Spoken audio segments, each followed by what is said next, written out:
جب وہ پھر ماڈل آ گئے میدان میں، تو بتا رہا ہوں آرتھوپیڈک میں بھی ماڈل ہوتے ہیں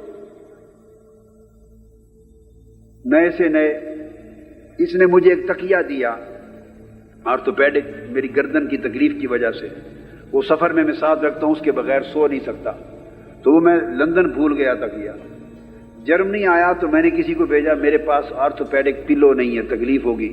وہ بازار گئے تو ایک پلو لے آئے، وہ بالکل ہی نئی چیز تھی۔ میں نے دکھایا، میں نے کہا دیکھو یہ ماڈل تمہارے ماڈل کو مار دے گیا، اب اس کا ماڈل پیچھے رہ گیا، وہ پرانا دیسی ماڈل ہے، یہ بڑا زبردست چیز ہے نہیں۔ میں نے کہا یہ ماڈل منگواؤ اور اس کو چلا دو، تو ماڈل کو مار دے دیتے۔ اب سمجھ آئی نا بات؟ اب فرعون کے جادوگر بھی اپنے جادو کا ماڈل لے کے آ گئے، اور ادھر موسیٰ علیہ السلام اللہ کا بھیجا ہوا ماڈل لے کے معجزے کا آ گئے۔ وہ میریکل کا ماڈل لے کے آ گئے، وہ میجک کا ماڈل لے کے آ گئے۔ تو جادوگروں نے کہا موسیٰ علیہ السلام آپ اپنا جو کچھ کرنا ہے کریں۔ فرمایا نہیں، جو زور تم نے لگانا ہے پہلے لگا لو۔ جادوگروں نے اپنی پھینکی رسیاں پھینکی، اور وہ ساری کی ساری سانپ بن گئیں، اور اس طرح بھاگتی بھاگتی سانپ کی طرح نا دائیں بائیں پورے میدان میں سانپ ہی سانپ بھاگتے نظر آنے لگے سارے۔ جب وہ اپنے جادو کا کمال دکھا چکے، یہ ایکسٹریم تھا ان کے ماڈل کی، this was the climax of their model. جب ماڈل دکھا چکے تو فرعون نے کہا اب موسیٰ علیہ السلام کو آپ دکھائیں۔ موسیٰ علیہ السلام کے ہاتھ میں ایک ہی عصا ہوتا تھا، لاٹھی، وہ جس سے بکریاں بھی ہانکتے اور پتے بھی توڑتے۔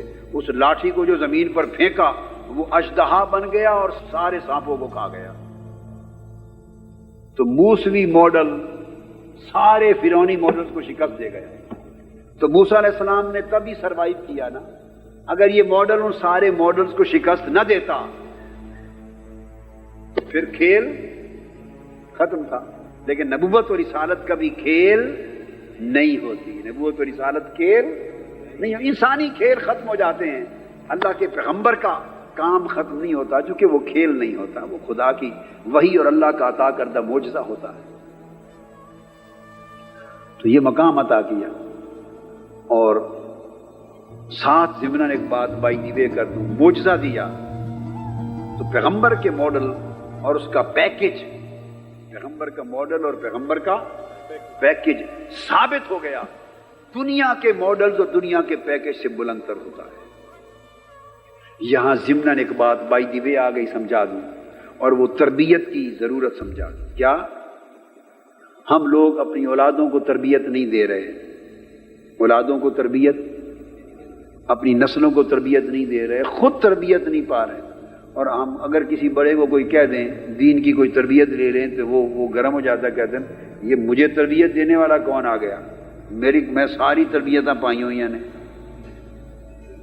یہ مسجد کمیٹیوں کے جو سارے عہدیداران ہوتے ہیں، جتنے عہدیداران ہوتے ہیں، یہ بغیر تربیت کے ساری تربیت کے مالک ہوتے ہیں۔ اس لیے سب سے زیادہ فساد کہاں ہوتے ہیں؟ مسجد کمیٹیوں میں نہیں ہوتے؟ بولیے، سب سے زیادہ فساد ماشاءاللہ مسجد کمیٹیوں میں ہوتے ہیں، اور اسی برکت سے نوجوان نسل بھاگ گئی ہے، مسجد کی طرف ہی نہیں آتی۔ بوسٹن یا پتہ نہیں کون سی جگہ ہے، بولٹن یا کوئی جگہ تھی، یا برسٹل تھی کوئی، لندن میں مجھے دعوت دی انہوں نے، ٹائم نہیں تھا، میں نے کہا میں ایک نماز آپ کے یہاں آ کے پڑھ سکوں گا، خطاب کا ٹائم نہیں، تو عصر کی نماز تا مغرب میں نے کہا میں نماز پڑھ لوں گا، اور عصر کے بعد جو لوگ آئیں گے ان سے ملاقات کر لوں گا، اور تھوڑی دیر سوال و جواب کا ٹائم دے دوں گا، اتنا میں نے کمٹ کیا۔ پہنچ گیا، نماز عصر پڑھی، میں سٹیج بیٹھ گیا کرسی پر، مسجد بھری ہوئی تھی۔ میں نے غلطی سے وہ پاکستانی لوگ تھے، میں نے ان سے یہ پوچھ لیا کہ آپ تھوڑا جو یہاں کی انتظامیہ ہے اور کمیٹی ہے اپنا تعارف کرا دیں۔ بس میں نے اتنا گناہ کیا۔ کتنی غلطی کی؟ بھئی مسجد کی جو کمیٹی ہے اور جو انتظامیہ ہے، دین کا کام کرنے والے، میں پہلی بار آیا ہوں، ذرا اپنا تعارف کرا دیں۔ وہ تعارف کے لیے اٹھے، ایک شخص اٹھا، اس نے اپنا تعارف کروایا، وہ بھی کھڑا ہی تھا، دوسرا کھڑا ہو گیا، اس نے ایک گالی دے ماری، اس نے کہا جی جھوٹا بے ایمان آدمی ہے، بڑا معتبر۔ اس نے کہا اے بے ایمان جھوٹا معتبر، اس نے کہا صدر میں، اس نے کہا صدر میں۔ پھر دوسرے اٹھ گئے، پھر تیسرے اٹھ گئے، تعارف کے اندر ہی لڑائی شروع ہو گئی، صرف تعارف کروا رہے تھے، لڑائی شروع ہو گئی۔ میں نے انہیں کہا کہ نہ تم قصوروار نہ تم قصوروار، قصوروار میں ہوں۔ لڑائی شروع ہو گئی آپس میں، تو میں۔ آپ یقین جانیے مجھے کرسی سے اٹھ کر ان کو چھڑانا پڑا، چپ کرایا، بٹھا دیا، بیٹھ گئے، رفع دفع کروا دیا۔ میں نے کہا گفتگو بند، تعارف ختم، چھوٹی تعارف۔ اب میں نے کہا کچھ سوالات کریں۔ اب وہ اٹھے، انہوں نے پہلا سوال یہ کیا کہ ہمیں کوئی وجہ بتائیں جی، ہم مسجدیں بنائی ہیں، دین کا کام کرتے ہیں، ہماری نوجوان نسل مسجدوں میں نہیں آتی، بالکل دین سے بھاگ گئی ہے، انہیں کس طرح لایا جائے، انہیں لایا جائے۔ تو میں نے ان کو جواب دیا، میں نے کہا ان کے مسجدوں میں آنے کا ایک ہی راستہ ہے کہ آپ شہید ہو جائیں۔ آپ کی شہادت ہوگی تو نوجوان نسل آئے گی۔ جب تک آپ باقاعد حیات ہیں اور آپ کے سر سلامت ہیں، وہ گرجے میں جا سکتے ہیں، کلب میں جا سکتے ہیں، مسجد کی طرف نہیں آئیں گے۔ میرے کو ان کے نہ آنے کا سبب آپ ہیں، آپ کے سر، جب آپ کی اگر شہید کر دیا جائے آپ کو تو سارے آ جائیں۔ انا للہ و انا الیہ راجعون۔ میں نے ان سے پوچھا، یہ سوال بھی پوچھنے کا رہ گیا ابھی؟ نہیں، جو کچھ آپ نے حشر ابھی کیا، تماشا، نوجوان بھی بیٹھے ہوئے تھے، نوجوان بھی کم سے کم 50 60 70 کے قریب آئے بیٹھے تھے، اور یہ سب کچھ ان کے سامنے تماشا ہوا۔ میں نے کہا جو تماشا آپ نے اللہ کے گھر میں ان نوجوانوں کے سامنے کیا، وہ تو میری خاطر آج آ گئے۔ کہتے جی آج آئے ہیں آپ کی وجہ سے، ہم ان کو بلا کے تھک جاتے ہیں، انہیں توفیق ہی نہیں اللہ کے گھر میں آئے۔ میں نے کہا وہ آج آئے ہیں میری خاطر، اور یہ بھی سوچ رہے ہوں گے کہ یہ آنا بھی غلطی کی، یہ نوجوان نسل آپ کے ہوتے ہوئے کیسے آئے، یا آپ رہیں یا وہ رہے۔ تو جو تماشا آپ دکھاتے ہیں، کیا یہ اسلام ہے، یہ دین ہے، یہ اخلاق ہے، یہ انسانیت ہے، یہ مسجد کا ماحول ہے؟ تو وہ کہتے ہیں اس سے تو پھر نہ آنا ہی بہتر ہے۔ اس سے مجھے کل ہی ایک واقعہ سنایا کسی نے، کل ایک واقعہ سنایا، انگلینڈ میں کسی شہر میں یونیورسٹی میں، جو کالج یونیورسٹی میں بچیاں پڑھتی ہیں، ان میں دیندار بچیاں، نیک اور صالح بچیاں، جن کو فکر پیدا ہوئی کہ ہم بچوں کو تعلیم دیں، ان کو بھی دین کی طرف راغب کریں، دین کی طرف راغب کریں۔ تو انہوں نے کوشش کر آ کے اس شہر کی ایک مسجد میں چھوٹے بچوں کی کلاس لی، ویکینڈ پہ لی ہوگی شاید، کلاس شروع کی تاکہ ان کو دین کی تعلیم دیں، قرآن مجید کی دیں، دین کی طرف راغب کریں۔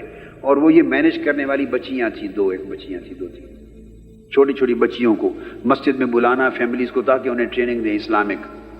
وہ پڑھا رہی تھی، چھٹی کا دن تھا، تو وہ کوئی بٹ صاحب تھے اس مسجد کی انتظامیہ کے سربراہ یا کوئی ذمہ دار ہوں گے بڑے، ان کو پتہ چلا وہ مسجد میں آ گئے۔ تو مجھے کل پتہ چلا کہ وہ جو ٹیچرز پڑھانے والی، ان کو اور بچیوں کو ساروں کو اٹھا کے باہر پھینک دیا۔ انہوں نے کہا یہ بچیاں اور عورتیں، ان کا کیا کام مسجد میں، نکل جاؤ، مسجد میں نہیں آتی۔ تو پھر میرے دل میں خیال آیا، میں نے کہا یہ ان بچیوں کی ہمت ہے اور اللہ کی رحمت ہے کہ پھر بھی وہ ابھی بھی مسجد والی ہیں، ورنہ کیا ہے، اللہ کی رحمت نہ ہو تو ایک بار یہ واقع ہو جائے دوبارہ پھر وہ مسجد ہی چھوڑ دیتی، دین کی راہ بھی چھوڑ دیتی۔ ہمیں اپنے کردار اور عمل کو دیکھنا چاہیے کہ ہم کیا نمونہ پیش کر رہے ہیں اپنی نوجوان نسل کے سامنے۔ ہمیں اپنی تربیت دین کے لیے کرنی چاہیے، اور دین کی تربیت، یہ جو اجتماع ہو رہا ہے، تو میں اگر اس میں آپ کو تربیت حاصل نہ ہو تو میرے نزدیک یہ خرچ کرنا بھی بیکار ہے۔ میں آؤں اور دھواں دھار علمی خطاب کر کے ماں چلا جاؤں، جو لاکھ خطاب کر سکتے ہیں، میرے لیے خدا کا شکر ہے، حضور کے نالین پاک کا بڑی خیرات ہے، کوئی پرابلم نہیں، علمی خطاب بڑے اونچے درجے کے کر آ کے گھر چلا جاؤں۔ آپ کو پریکٹیکل لائف میں، سوچ میں، فکر میں، عمل میں، سیرت میں، کردار میں تربیت کا مواد نہ ملے، سوچنے کا، تبدیلی لانے کا، تو میں سمجھتا ہوں میری تقریر بھی بیکار گئی اور یہ خرچہ بھی بیکار ہے۔ اگر آپ کی لائف میں تبدیلی نہیں لانے کا مواد ملتا، آپ کی سوچ کو میں نہیں جھنجھوڑتا، اگر میں نہیں جھنجھوڑتا پھر، اور یہ کام میرے لیے تو آسان ہی ہے، میں کر سکتا ہوں، ہر کوئی نہیں کرے گا۔ جس کو بلا کے آپ نے پیسے دینے ہیں وہ نہیں کرے گا، جس کو تقریر کروا کے آپ نے پیسے دینے ہیں وہ آپ کو ناراض نہیں کرے گا۔ ممکن ہے وہ ناراضگی والی بات کر کے اترے تو وہ کہیں مولوی صاحب السلام علیکم، جو ایک گلا کریے نا تو پھر چھٹی، پیسہ بھی کوئی نہیں کرے گا۔ اس لیے آپ کے امام، آپ کے خطیب، آپ کے دینی رہنما ان کو بے نیاز کریں مالی محتاجیوں سے، مالی ایسا نظام بنائیں کہ وہ تقریروں کے لیے، ختموں کے لیے، پروگراموں کے لیے، خطابات کے لیے پیسے نہ لیں۔ جو بھی ان کی اپوائنٹمنٹ ہے، جو نظام ان کا ہے، اس کا پیکیج اس طرح کا بنا دیں کہ وہ باقی زندگی میں بے نیاز ہوں، وہ جس کو ایڈریس کریں بے فکر ہو کر، بغیر پیسے کے بے نیاز ہو کر ایڈریس کریں، اپنا فرض ادا کریں، تاکہ ان کے اندر ایک جرت پیدا ہو اور حق بات کہنے کی ہمت پیدا ہو۔ بقول علامہ اقبال، گلا تو گھونٹ دیا اہل مدرسہ نے تیرا، کہاں سے آئے صدا لا الہ الا اللہ۔ اس صدا کو دوبارہ زندہ کرنے کی ضرورت ہے، تو تربیت کریں نوجوان نسل۔ آپ خود سوچیں کب تک آپ زندہ رہیں گے، اور ہم کوئی 10 سال، کوئی 20 سال، کوئی 30 سال، کوئی 40 سال، یہی کچھ ہی ہے نا۔ خال خال کوئی 100 تک جائے گا۔ میں دہلی گیا، دہلی تو وہ ایک جلوس جا رہا تھا تو ڈھول بجا رہے تھے اور ناچ رہے تھے، بھنگڑا ناچ رہے تھے ڈھول کے ساتھ، بڑا جلوس میں نے سمجھا کوئی شادی ہے یا کوئی میچ جیت کر آ رہے ہیں، کیا ہے۔ دہلی گزر رہا تھا، گاڑی روکی تو میں چونکہ کلچر کا بارے میں پوچھتا رہا تو میں نے پوچھا یہ کیا ماجرا ہے؟ اس نے کہا ان کا بوڑھا مر گیا ہے، ان کا بوڑھا مر گیا ہے۔ میں نے کہا تو یہ ڈھول بجا کے ناچتے ہیں؟ کہتے ہیں جس کی عمر 100 سال تک چلی جائے اور مرے تو پھر یہ ڈھول بجاتے اور ناچتے ہیں کچھ۔ یہ پاکستان میں بھی ہوتا ہے، آپ چونک گئے ہوں گے، یہ پاکستان میں بھی ایک جگہ ہوتا ہے کیلاش، کیا نام ہے؟ چترال میں ایک وادی ہے کیلاش، اس میں پرانے یونان کے زمانے کے مذہب کے غیر مسلم لوگ رہتے ہیں۔ ان کے ہاں بھی جب کوئی مر جائے تو 3 دن تک اس کے اوپر ناچتے ڈانس کرتے ہیں، اور اگر زیادہ بڑا آدمی مر جائے تو 7 دن تک اس کے اوپر ڈانس کرتے ہیں لاش پر۔ اپنی تھاٹس ہیں، بتانا چاہتا ہوں کون کتنا جیے گا؟ ڈھول کی عمر تک تو کوئی نہیں جیے گا نا کیا؟ اس ڈھول کی عمر تک کوئی نہیں جیے گا، کوئی 10 سال، کوئی 20 سال، 30 سال چلے جائیں گے۔ سوال یہ ہے آپ نے مسجدیں بنائی ہیں کہ نہیں؟